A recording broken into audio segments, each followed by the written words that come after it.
morning. My name is Cindy Bernstein, and I'm the owner of Aim for Order, an organizing company. And I am following the request of the Meyerberg Senior Center to record a short video that can just entertain you for 5 or 10 minutes. So here's my attempt. I am doing this without makeup, and that's okay.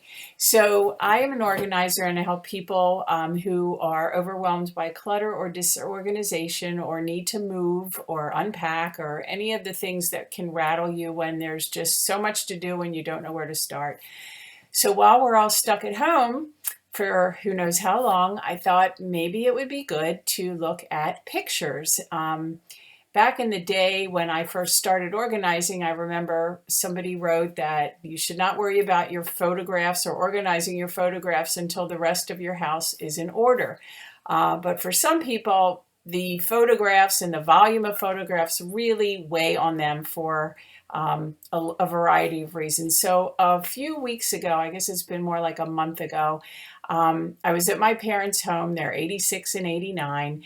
And I thought, wouldn't it be fun to pull out all the pictures? My mother is not a big photo album person, and she would take her photos whenever we would give her photos, and she kind of just throws them in a cabinet.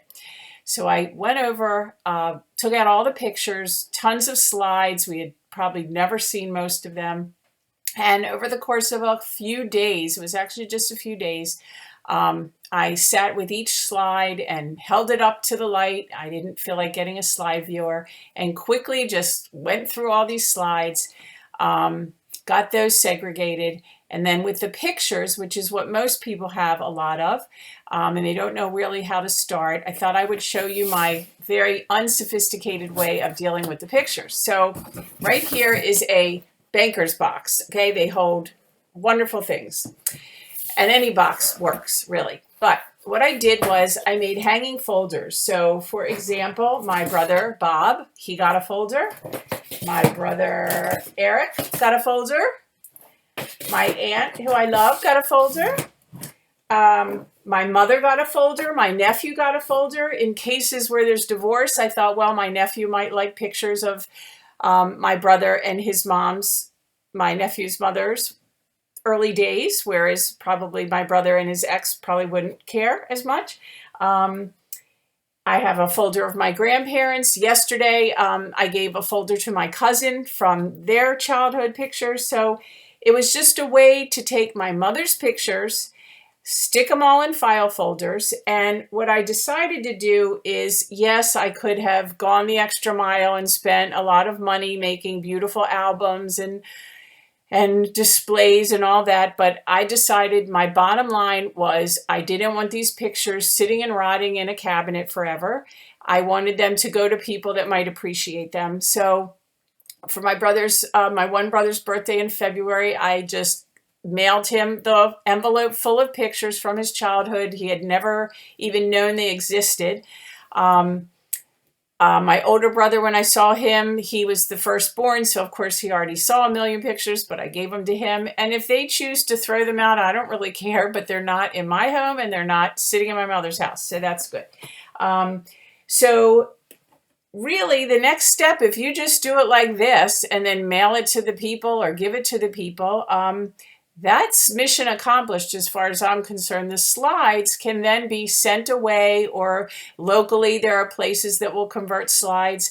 It is expensive, so that's why, well, it can be expensive. That's why that sorting phase of pictures or slides is super important, because the rule of thumb that I tell people is get rid of the blurry ones, the scenery ones, people you don't remember who they are anymore, and the duplicates. Because back in the day when we would develop pictures, you sometimes would get 2, 3, sometimes 4 copies. You'd also get a sheet that had every picture on it. So when there's pictures of people you don't know anymore and there's no one around that can even tell you who they were, best bet is to let them go if you want. Or if there's someone in your family who's very into genealogy and enjoys that kind of thing, let them have it.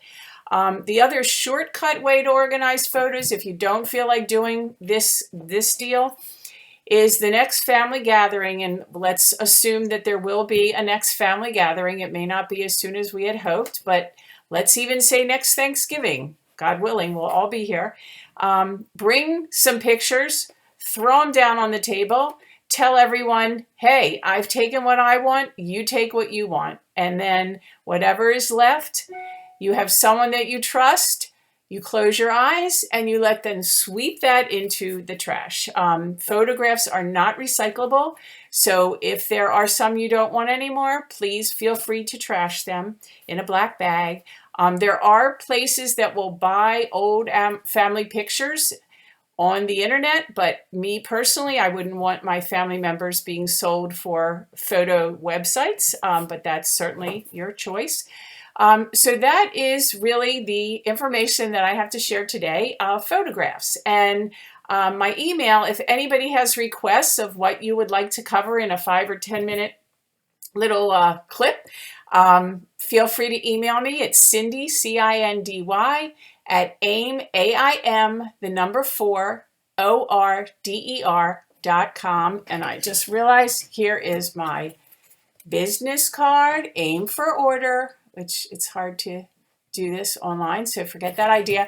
But Cindy, CINDY, at AIM, the number 4, ORDER.com. And this was easier than I thought, and I will hopefully see you again next week. Take good care and be safe. Bye-bye.